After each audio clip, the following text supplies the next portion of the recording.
COVID-19. Ia merupakan satu wabak pandemik yang diisytiharkan bahaya oleh WHO. Ia pertama kali ditemui di Wuhan, China pada tahun 2019. Warga emas dan kanak-kanak merupakan golongan yang mudah untuk dijangkiti. COVID-19 telah mengakibatkan pelbagai sektor di dunia maupun negara kita sendiri terjejas. Antara sektor yang terjejas adalah sektor ekonomi. Selain itu, sektor pendidikan tidak dapat dijalankan seperti biasa. Kehidupan tidak lagi sama seperti sedia kala. Banyak usaha ataupun inisiatif yang dilakukan oleh kerajaan bagi memastikan pelajar mendapat pendidikan yang sewajarnya. Pelajar harus mendapatkan pendidikan agar mereka tidak ketinggalan di kemudian hari. Namun, tidak semua yang mampu mengikuti pelajaran dan akhirnya menyebabkan kesihatan mental mereka terjejas. Antara faktornya adalah pembelajaran secara di atas talian di rumah masing-masing. COVID-19 banyak memberi kesan kepada warga pendidik, ibu bapa maupun pelajar sendiri. Sepanjang berlakunya sesi PDPR ataupun kelas secara atas talian dapat dilihat di kaca-kaca televisyen maupun dada-dada akhbar, pelbagai berita, pelbagai kisah yang menduka cita. Kegigihan, kesungguhan ibu bapa untuk memastikan anak-anak mereka mendapat pendidikan yang sempurna walaupun dalam keadaan yang kurang berkemampuan. Oleh itu, kita akan dapat lihat pelbagai implikasi psikologi sepanjang berlakunya pembelajaran di atas talian. Masalah saya di rumah adalah melayari internet. Di rumah saya pun tiada wifi internet untuk membuka kerja-kerja yang guru bagi dari Telegram ataupun WhatsApp. Saya tidak dapat menyertai kerjaan Google Meet gitu sama rakan-rakan guru-guru. Sebab di rumah saya pun tiada wifi. Cabaran dekat rumah nak buat kerja online ni, bila internet tak ada tu, dia tak boleh nak masuk langsung dekat Google Form tu, pergi tempat lain dekat blok atas ke dengan kawan yang lain lah, buat kerja sekolah yang lain, cari maklumat untuk kerja khusus hari tu. Sebab line dekat rumah pun tak bagus kan. Dan mereka ini bukan tinggal di kawasan pedalaman. Okay, saya tinggal di Rumah Panjang, tidak berapa jauh. Kalau driving 10 minit dari SMK Lulayar. Satu masalah utama ialah masalah line. Pada waktu siang, pelajar tu tunggu-tunggu saya bagi Google Classroom. Tetapi saya tak dapat buat Google Classroom sebab tak ada line. Hanya pada waktu malam saja line kuat. Itu masalah yang utama. Jadi saya tak dapat buat online learning dan Google Classroom. Saya rasa kecewa. Pelajar saya pun tidak dapat belajar sepanjang bulan Mac hingga bulan Jun selama 3 bulan.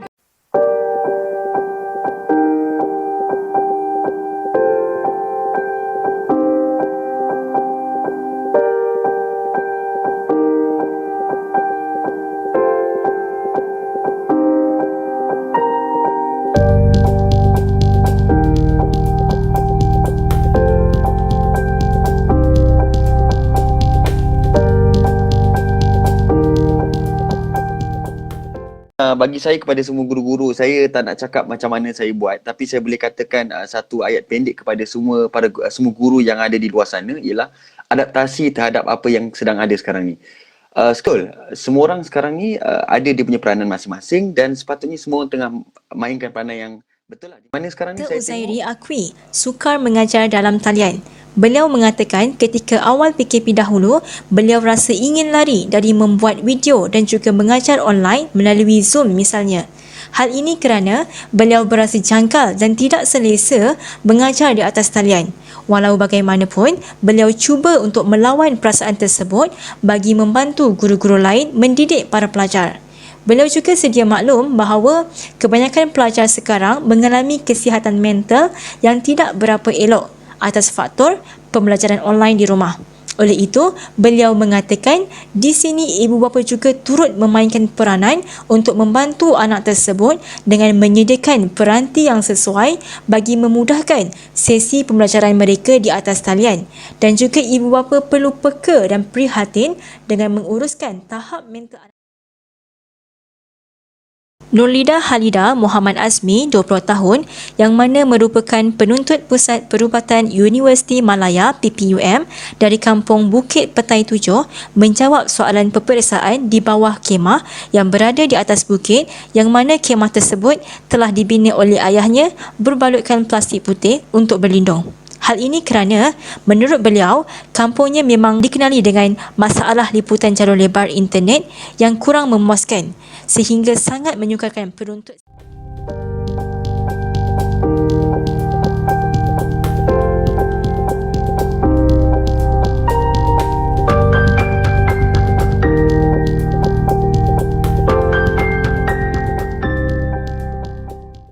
Ini pula kisah di Bagan Serai, Perak. Satu peranti budak halih dikongsi 6 orang anak. Saiza Syamira Abdul Syukur, 35 tahun, memberitahu pelaksanaan PDPR benar-benar menguji kesabarannya sejak hari pertama sesi persekolahan dibuka 20 Januari lalu. Zaisha Syamira Abdul Syukur, 35, menetap di Bagan Serai, Perak, memberitahu pelaksanaan PDPR benar-benar menguji kesabarannya sejak hari pertama sesi persekolahan 2021 dibuka pada 20 Januari lalu. Beliau merupakan ibu kepada 8 orang anak. Menurut beliau, tekanan yang dirasainya cukup besar apabila aktiviti PDPR 6 orang anaknya dilakukan secara serentak dan hanya mempunyai satu telefon sahaja. Assalamualaikum, cikgu. Saya Ayah dan Denny. Cikgu ni, berapa banyak cikgu nak kasih kerja sekolah? Melampau-lampau cikgu ni kasih kerja sekolah. Ya cikgu kasih yang lepas tak habis lagi, cikgu hantar lagi. Saya dah tak kasih anak saya buat kerja sekolah lagi. Tapi saya kalau tahu anak saya naik sekolah, kalau cikgu marah ke, cikgu apa-apa dekat dia, cikgu jaga. Saya tak kira kali ni. Melampau-lampau lah cikgu kasih kerja sekolah. Ingat anak saya tu robot ke apa? Lagi satu, cikgu pesan dengan cikgu-cikgu lain. Jangan hantar-hantar kerja sekolah berapa banyak pun cikgu nak hantar. Mentang-mentang ada cuti, kerajaan bagi cuti, cikgu hantar melambak-lambak kerja sekolah. Sebelum ini, kebanyakan ibu bapa menganggap tugas mendidik anak-anak terletak di bahu guru semata-mata tanpa menghiraukan perkembangan dan pencapaian anak mereka. Kini, ibu bapa memainkan peranan utama dalam memantau proses pembelajaran anak-anak di rumah. Ibu bapa juga kurang memberikan kerjasama dengan guru akibat terlalu sibuk dengan kerja. Ibu bapa juga memarahi guru tersebut sekiranya memberi tugasan yang banyak kepada anak mereka kerana mereka tidak mempunyai masa yang mencukupi. Berikut merupakan hasil temu bual bersama pelajar di Malaysia sendiri berkaitan dengan pandangan mereka tentang pembelajaran di atas talian. Hai, nama saya Nuratika binti Saiz. Saya pelajar daripada IPG Kampus Pulau Pinang. Saya akan berkongsikan tentang pendapat saya mengenai pembelajaran atas talian. Assalamualaikum, nama saya Intan. Saya merupakan pelajar siswa sains di Universiti Awak. Antara kekangan yang dihadapi oleh pelajar ialah masalah emosi tak stabil. Okay, macam kita tahu kan, pembelajaran atas talian ini memerlukan satu usaha ataupun motivasi daripada pelajar. Jika seorang pelajar tidak ada motivasi ataupun tidak ada kemudahan yang boleh melengkapkan pembelajaran atas talian, maka pelajar akan lebih cenderung untuk tidak bermotivasi untuk belajar. Betul atau tidak? Selain itu, ada juga masalah kekangan gadget dan juga kekangan daripada segi sambungan internet yang menyebabkan pembelajaran atas talian ini memberikan tekanan kepada pelajar seperti kita. Sepanjang kelas dalam talian dijalankan, sebenarnya ia agak sukar untuk saya memahami pelajaran yang diberikan oleh para pensyarah. Saya juga merasakan sedikit tertekan kerana apabila belajar di rumah, saya mendapat banyak gangguan daripada orang sekeliling dan persekitaran sehingga membuatkan kadang-kadang saya rasa ingin belajar itu hilang. Selain itu, kadang-kadang juga apabila belajar secara online ni, internet pula yang menjadi masalah sehingga kadang-kadang ada kelas yang tidak dapat saya ikuti sepenuhnya. Jadinya saya agak ketinggalan jika dibandingkan dengan kawan-kawan saya yang lain. Secara umumnya, saya rasa yang belajar secara dalam talian ini kadang-kadang dapat membuatkan saya stres. Jadi sebenarnya ada beberapa solusi yang boleh dilakukan oleh kita sebagai pelajar untuk memastikan kesihatan mental kita adalah terjamin. Antara cadangan yang boleh saya cadangkan ialah pengurusan masa yang efektif. Seperti yang kita tahu, pelajar memerlukan kemahiran menguruskan masa dengan bagus. Jadi apabila kita pandai ataupun boleh menguruskan masa dengan baik, maka kita dapat menguruskan emosi kita dengan lebih baik. Selain itu, kita boleh juga berkongsi dengan ahli keluarga atau orang yang terdekat untuk berkongsi masalah kita mengenai pembelajaran atas talian, dan mungkin kita boleh lakukan kolaborasi antara rakan-rakan kita melalui study group secara atas talian supaya kita dapat membantu dan mempunyai satu circle yang positif. Itu sahaja pendapat saya. Terima kasih.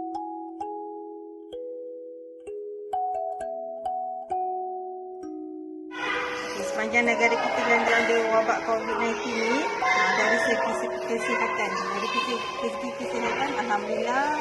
Segi emosi pula memang terjejas. Jadi dalam proses pembelajaran atas talian tak cukup projek lah. Tak cukup. Lepas tu saya sebagai guru, lepas tu anak saya ada 2 orang lagi, dia belajar atas talian kan. Saya pun ada. Jadi macam kelam kabut lah dekat situ. Anak saya nak pinjam, saya nak pakai laptop. Lepas tu line, terutama line lah, line internet lah. Itu yang paling buat stres sekali ya. Ya betul. Faham? Susah. Memang payah sikit lah. Lagi-lagi internet kita nak kongsi kan. Kadang line terputus-putus. Tengah mengajar, tiba-tiba line tak ada. Line tak ada, lepas tu tengah mengajar, anak-anak murid tak nampak kita. Cikgu, apa ni cikgu? Apa tak lah. Dia tak dengar. Dari segi diorang tak dengar tau bila kita mengajar. Lepas tu anak-anak kita tu terpaksa kadang-kadang dia tertunda. Dia tertunda. Kita nak buat video ni macam saya tak suka sebab video ni macam kurang sikit tau. Rasa tak puas Tak puas. Kalau misalnya kita bersemuka dekat dalam talian tu, kalau kita bercakap dengan dia, dia ada respon kan. Kalau macam ni kita tak tahu dia faham ke tak kita bagi video tu. Kalau kita ngajar kat dalam talian tu, dia tak faham, dia dah tanya, cikgu apa ni cikgu? Tak faham cikgu, boleh try sekali lah macam tu. Kalau saya suka macam gitu. Kalau kita bagi video tu, kita tak tahu dia faham ke tak. Lepas tu dari segi kerja rumah, bila nak sekolah, ada yang tak buat. Terpaksa lah guru-guru ni, macam saya terpaksa saya ulang. Dari bab yang pertama tu saya ulang. Kadang bila saya tanya, dia macam tak faham. Lepas tu saya ngajar, saya tak gunakan video. Anak saya ada 2 orang. Belajar online, jadi terpaksa belikan gadget dengan line dia sekali. Kadang saya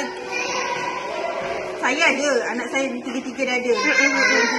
Sebulan aja dia punya data dia dah berapa. Nak uruskan anak, kalau anak yang macam belajar 1, 2, 3, kita kena onkan dulu. Onkan dulu laptop. Settingkan tempat dia. Barulah kita, lepas tu bila kita ada kelas lagi, memang stres lah. Kesihatan tu mungkin kurang terjejas, tapi saya tak setuju. Emosi tu memang banyakkan sangat terjejas. Okey, pertama bila kita buat pembelajaran atas talian ni, kekalan yang pertama iaitu kita tak boleh two-way communication. Maksudnya tak boleh dua hala punya komunikasi antara kita dengan anak murid kita lah.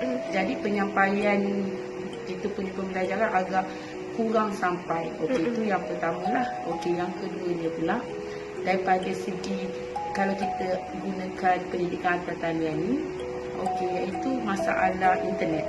Internet agak slow, okey, dan juga kadang-kadang terus terputus. Jadi kat situ agak sukarlah pembelajaran kita, pendidikan kita nak sampai kepada anak murid kita lah. dengan keadaan internet yang slow, mungkin kita punya suara terputus-putus. Apa yang nak sampai tu kurang jelas. Okay. Yang ketiga pula, daripada segi kita punya bahan yang kita nak paparkan dekat atas talian tu lah. Contohnya kita guna Google Meet ataupun selain daripada tu, dia kadang-kadang anak murid kita dia ada setengah boleh buka, ada setengah tak boleh. Jadi kat situ kita terpaksa anggap benda tu okey tak apa. Jadi kat situ bukan semua murid boleh dapat. Ada setengah murid boleh dapat, setengah murid tak boleh dapat. Jadi kita punya sistem kita, pendidikan kita, pembelajaran kita agak tak memuaskan. Okey. Dan yang keempat pula, bila kita buat dekat rumah, kita tak sama buat dekat sekolah. Kalau dekat sekolah, kita boleh fokus kepada anak murid kita. Tapi dekat rumah, dengan keadaan anak-anaknya, rumah tangga kita, yang anaknya menangis lain, yang kita kalau bagi orang ada anak kesian, dia agak suka lah sebab dia berkongsi lah banyak dia berkongsi satu handphone, satu internet. Jadi dia berganti-ganti lah. Okey, lepas tu dengan gangguan, biasalah gangguan anak, macam kita agak kurang fokus pada anak kita. Jadi kita terpaksa korban lebih masa. Jadi dekat situ menyebabkan pembelajaran kita pun sebenarnya sukar untuk sampai. Lepas tu daripada yang segi kelima, sebenarnya okey, kalau kita guna atas talian berbanding kita mengajar dekat sekolah. Kat sekolah kita terus masuk kelas, terus mengajar. Dekat atas talian, sistem internet ni, masalah teknikal ni lain. Masa nak mula buka je lah, mungkin masa yang diambil tu agak kurang sedikit. Jadi akhirnya yang kita dapat daripada 1 jam yang diperuntukkan, hanya setengah jam yang kita boleh ajar. Jadi silibus yang kita nak ajar tu sepatut habis, tak habis. Jadi maksudnya pembelajaran kita agak kurang sampai, tak dapat disampaikan sepenuhnya. Dari segi penat, memang sebenarnya penat lagi mengajar atas talian berbanding mengajar dekat sekolah. Sebab atas talian untuk nak menyediakan bahan untuk mengajar tu, dia dah makan masa yang agak lama sebenarnya. Kalau macam saya, setiap malam, okey, saya mengajar bahasa Inggeris. Saya terpaksa sediakan bahan ke budak, dengan keadaan budak ialah buku kadang-kadang pun belum time, lagi-lagi masa awal belum dapat, ataupun kita kena buat ekstra lah sebabnya budak tak tahu kan. Kena sediakan bahan yang lagi banyak, lepas tu memakan masa yang lagi lama berbanding waktu sekolah. Kalau dari segi kesihatan, alhamdulillah tidak terjejas. Kalau dari segi emosi, terjejas sebab pembelajaran melalui talian ni kita tak nampak anak murid kita. Kita cuma nampak secara, kalau buat video call ke apa, kita cuba nampak muka, tapi kita tak boleh nak tahu sama ada dia faham ke dia tak faham apa yang kita ajar. Kita macam terbatas. Lagi satu, macam saya ni ada anak kan, ada anak darjah 2 dengan 6 tahun. Dalam masa yang sama nak mengajar anak murid ikut jadual yang ditetapkan dalam masa yang sama, nak mengajar anak kejar-kejar.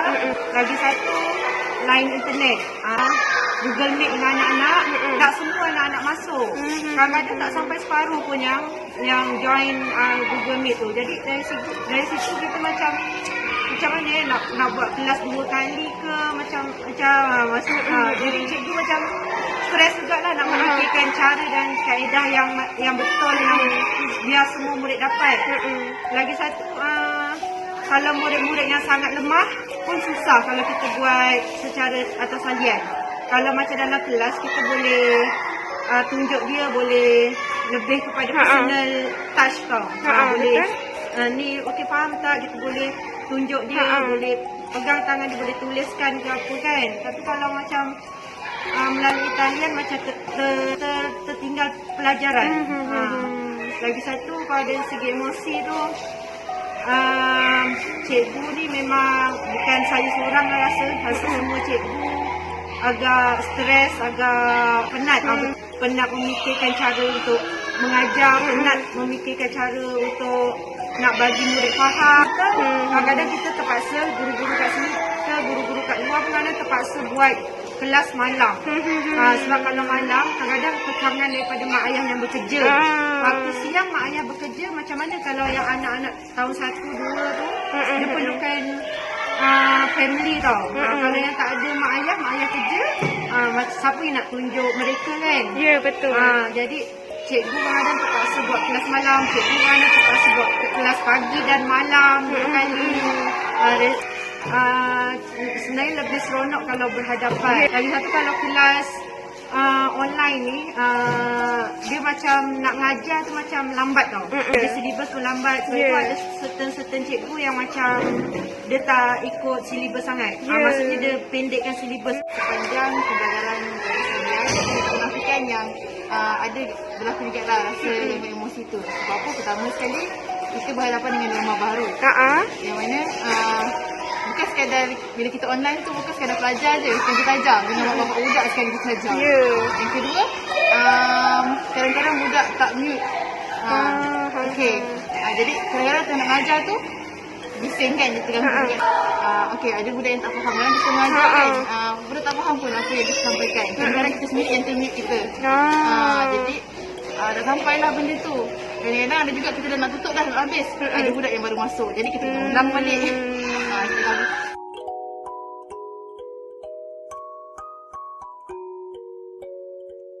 Pesanan saya untuk rakan-rakan di luar sana, if you need help, find the right one to tell or to share your story.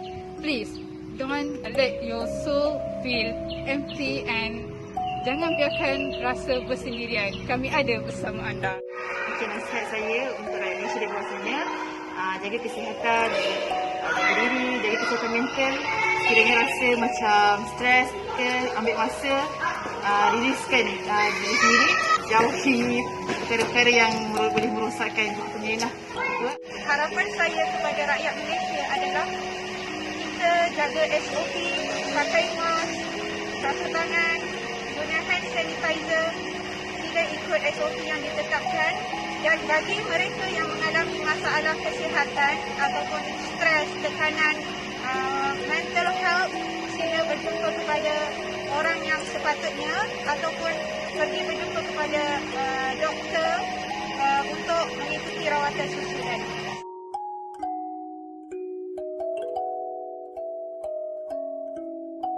Hashtag kita jaga kita. Hashtag stay at home, stay safe. Hashtag kita jaga kita. Hashtag stay safe. Hashtag stay at home. Stay safe, stay at home, kita jaga kita.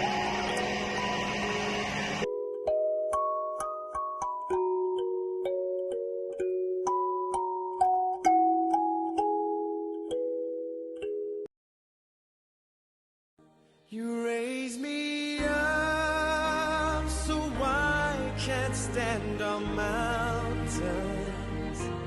You raise me up to walk on stormy seas. I am strong when I am on your shoulders. You raise me up to more than I can.